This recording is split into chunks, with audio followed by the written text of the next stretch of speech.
Yo, what's good, guys? My name's Robert Hogazelski, and welcome back to another video. Today, I'm going to be reading a story from my childhood a long time ago, which is one of my favorite books ever in my life that I have read. The book is called Dewey Bob by Judy Schachner, and I'm going to be reading this book today. Leave a comment down below to see if you enjoyed the book afterwards, and let's get started.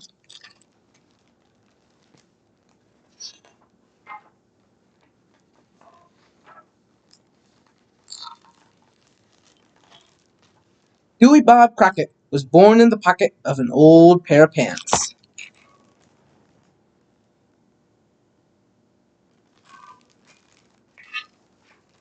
And when he got too big for his britches, Dewey knew what he had to do. "Time to find your old pair of pants, son," said Ma Crockett, wiping away a tear. "And don't forget to take your buttons," she added, handing him one for the road. True, Dewey had never met a button he didn't like. But when his collection began to weigh down the family pants, Dewey knew it was time to move on. He wasn't exactly sad about leaving, because Dewey had mastered every raccoon rule there was in the book, especially the one about washing stuff. "Why, I'm as clean as the beans are green," declared Dewey every time he spun his little paws around the bar of soap. Finding a home that was big enough was harder than he had ever imagined, because Dewey collected far more than just buttons. He collected experiences, too. "There's only so much a heart can hold," said Dewey, opening up a glass jar before it begins. "There's only so much a heart can hold," said Dewey, opening up a glass jar, "before it begins to overflow." "That's one heck of a moon," said the raccoon with a sigh. "And I'm gonna save me some."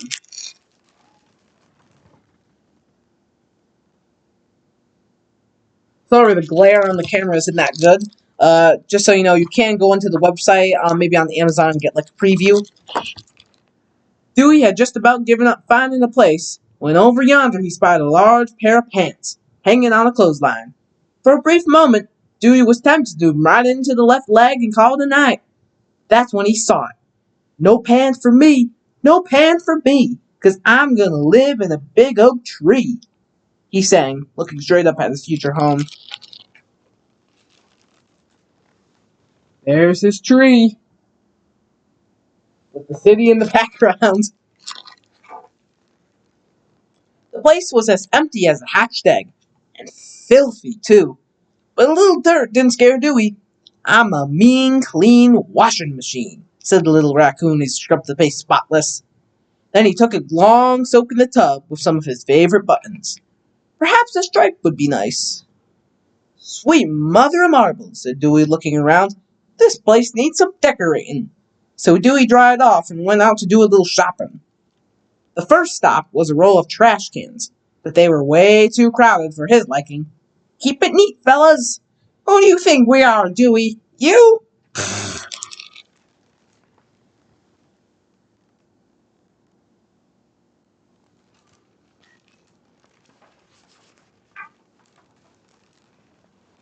Then he moseyed on down to his favorite spot, the dump, where Dewey Bob fished from a mountain of lost and tossed things. Some folks' trash is a raccoon's treasure, and Dewey Bob Crockett will pick it all for pleasure. "You should see what's floating in the ocean, Dewey." There's all the garbage he's looking at. I like how this book has like old, cool, like antique pictures. It's really nice. When his cart was full, Dewey Bob pushed it over to a small stream and scrubbed his catch until it was as clean as a bucket full of bleached bones. Then he brought it all back home. Dewey worked day and night separating his odds from his ends. "Now this here has potential," he said, holding up an end. Then that little rascal set to work doing what Dewey did best, making things. Some things were downright practical, while other things were what Dewey called art. Perfect buttons, shiny buttons, sitting in a jar. My favorite buttons are a secret, but you know who you are.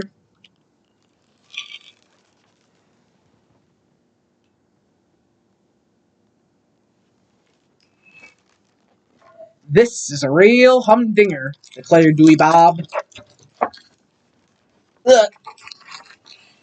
This is a hard one to show. Oh, there we are. Look at all that.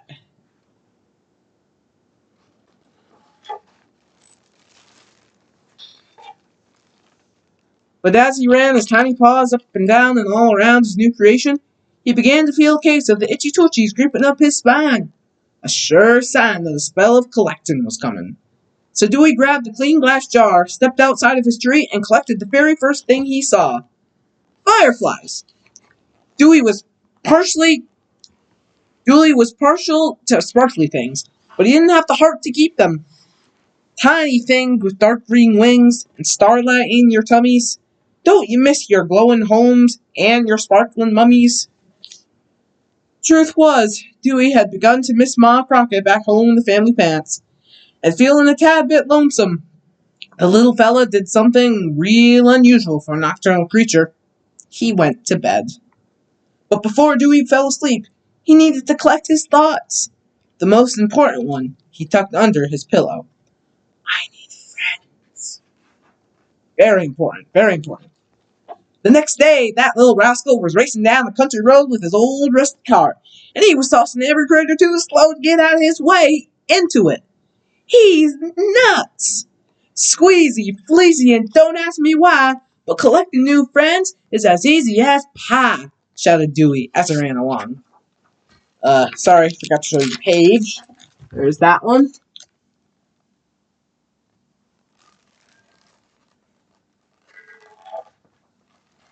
There's that.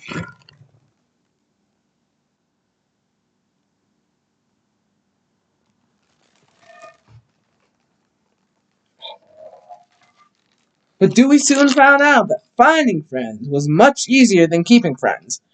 Run for your lives! Hollered a squirrel launching a nut at Dewey's head.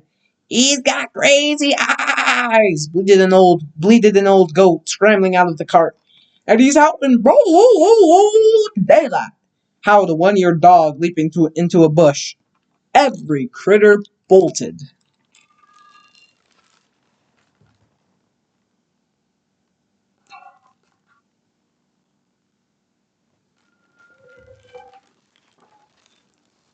Settin' for one, Settin' for one, a barely breathing, half-starved mudball.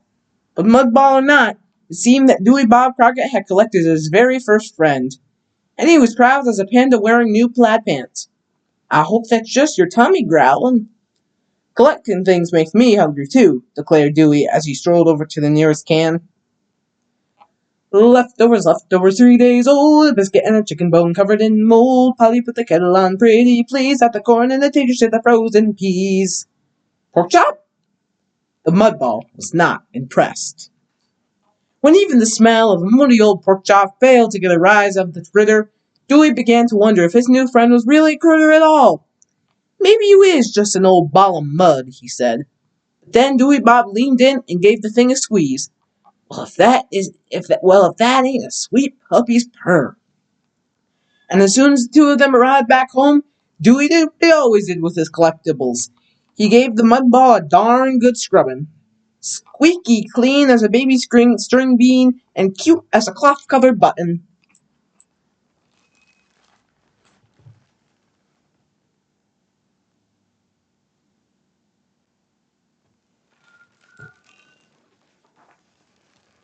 True, Dewey could never tell the difference between a puppy and a kitten, but he always knew when something needed fixing.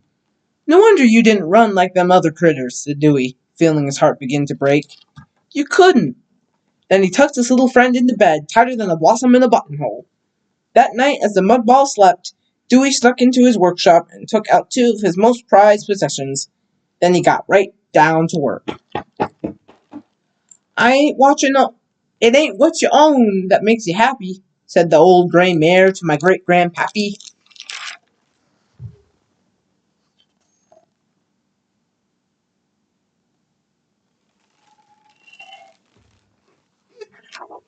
We're almost done.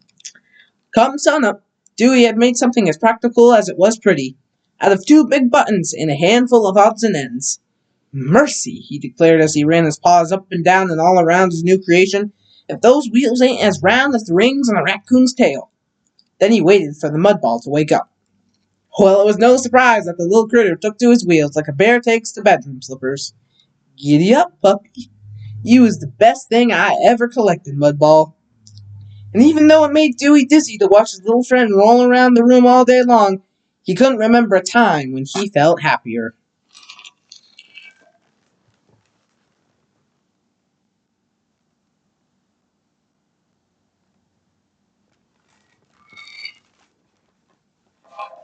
This is my favorite part. But the truth is, the mudball wasn't a thing. It was a living, breathing creature who deserved to experience the world in all its splendor. And Dewey knew it. So first, he opened up the front door. And then, he opened... I read it backwards. And Dewey knew it. So first, he opened up his heart. And then, he opened up the front door. Roll on, Mudball. Roll on. Sorry about the nut, Dewey. That's so tweet. Amazing. I want pants. I need me an ear. Oh, Homer, you're perfect just the way you are. Take it slow. So he's not a quack. So what? Not bad. I do so bad at this, like, I can't do that. There's the picture, all those animals.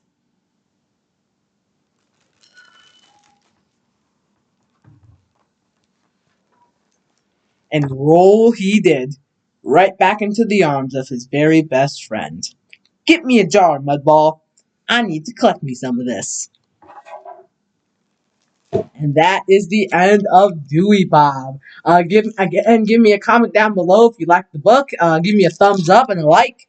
Like this video down below. Hit that subscribe button. Hit that freaking subscribe button. And yeah, I'm gonna try to make more videos. Leave me a comment. Give me suggestions about new videos that I should post. And I'm gonna be trying to post every single day now. I'm sorry that I haven't been. I've just been really busy at home here, but I'm gonna try to be doing new videos. I recently did change my Random Robbie Reacts to ASMR Robbie, so ASMR capital ROBBIE. So you'll be able to find that. No spaces in between. So hopefully I'm gonna try to make some ASMR video tomorrow for you. And if you want to hear more books from my childhood, I will be happy to read them to you. If you have other books that you know, tell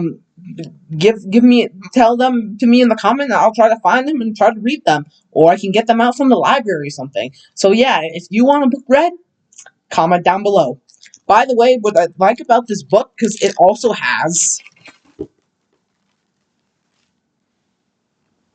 a Dewey Bob Crockett CD read by Judy Schachner herself. So that's pretty cool. I just want to end the video by telling a little bit about Judy Schachner. She is also famous for some of her other books that she's read. So let me read you this little thing about her. If you want to get this book from the library, read it again. Or if you want to get other books from Judy Schachner, if you like this one. So Judy Schachner lives in a house surrounded by her very own collections that range from taxidermy to buttons to old quilts and live cats, just like Dewey. She has illustrated many of her own works, including The Granny Man, and its sequel, Bits and Pieces. But she is best known for her New York Times best-selling Skippy John Jones series. To find out more about this character, visit www.skippyjohnjones.com. Her book, Yo Vikings, has recently been turned into a musical. Judy Schachner lives in Swarthmore, Pennsylvania, with her family and their Siamese cat. If you want to learn more about Judy Schachner, visit her website at judyschachner.com. Well, guys, I hope you enjoyed. One more thing quickly. I recently released a new song just a few hours ago on Suno.com. It's a platform website where you can create your own songs, write your own lyrics and everything. So I just got that. Suno created the song for me. So for all you Christians out there, I know all of you might not be Christians, but for all y'all Christians out there, I know there's a lot of friends out there that I know who are Christians. If you want to hear this song,